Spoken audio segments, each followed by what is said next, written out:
Mercredi 8 février, c'est à l'ESMA de Montpellier que s'est déroulé le Club de l'écho. Objectif Languedoc-Roussillon a ouvert le débat sur la crise financière et les conséquences sur le financement de l'économie régionale.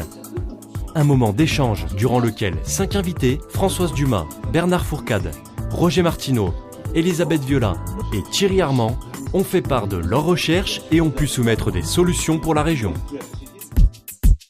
La tendance pour 2012, évidemment, on trouve la prolongation un petit peu de ce ralentissement économique que nous avions ressenti vers l'automne 2011 et les prévisions font état d'un ralentissement assez sensible cette fois.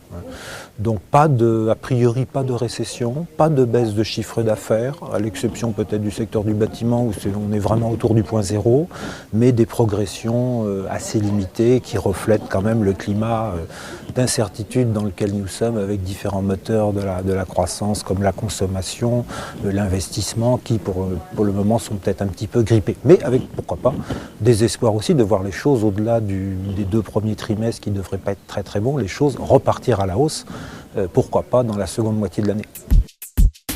Écoutez, la région, elle a d'abord écouté l'ensemble des entreprises Languedoc-Roussillon et je crois que depuis 2004, elle a mis des outils, que ce soit intégration, création, les pépinières d'entreprise, le développement du financement, les fonds de garantie, tout ce qui touche aussi les aides non remboursables et notamment en haut de renforcer les hauts de bilan et puis tout ce qui touche à la transmission et au développement à l'export. On a mis en place des parcs régionaux d'activité pour permettre aux entreprises aussi de venir s'installer en exogène ou en endogène dans de très bonnes conditions. Voilà, je crois qu'on a tous les outils nécessaires en région.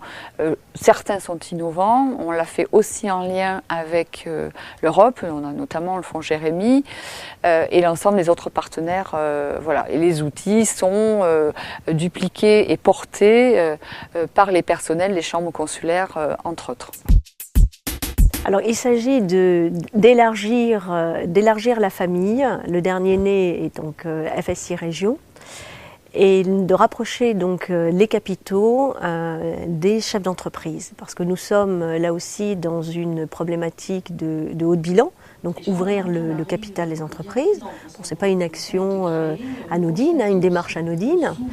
Et donc il faut là aussi être à l'écoute du chef d'entreprise, le comprendre, et puis développer une relation de confiance pour là aussi faciliter l'introduction d'un investisseur. Donc toute l'envie et la démarche de la famille FSI, c'est d'être au plus près des territoires. Dans ces périodes difficiles, les chefs d'entreprise avaient besoin d'encore plus de proximité et d'encore plus de technicité. Donc on a fait le choix depuis 2009 de créer des agences qui sont spécialisées sur le monde de l'entreprise, sur la PME. Donc on en a ouvert une première à Perpignan, ensuite sur Nîmes, Montpellier et maintenant dans l'Aude. Et on a complété ce dispositif d'agence entreprise par des pôles dédiés de conseillers entreprises dédiés.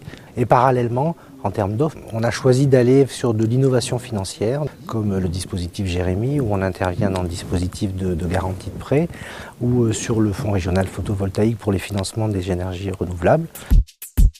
Vous avez constaté donc qu'on a un système de financement à tous les niveaux et par l'ensemble des banques et des collectivités qui est fort satisfaisant. Je crois que s'il manque, c'est peut-être le relais sur le terrain. Donc c'est la réflexion qu'a aujourd'hui la Chambre de commerce régionale de pouvoir faire un package et de pouvoir aller, puisque nous sommes quand même sur les 5 départements, nous avons plus de 1300 collaborateurs, au-devant des chefs d'entreprise pour leur expliquer tout ce qui est possible et tout ce qu'on a au niveau de financement, de former aussi nos propres agents à toutes ces possibilités. Je crois que ce que je retire d'aujourd'hui, c'est que malgré ce qu'on peut entendre dans les médias, ce qu'on peut entendre dans les journaux, eh bien aujourd'hui les entreprises peuvent trouver un financement pour le développement de leur entreprise.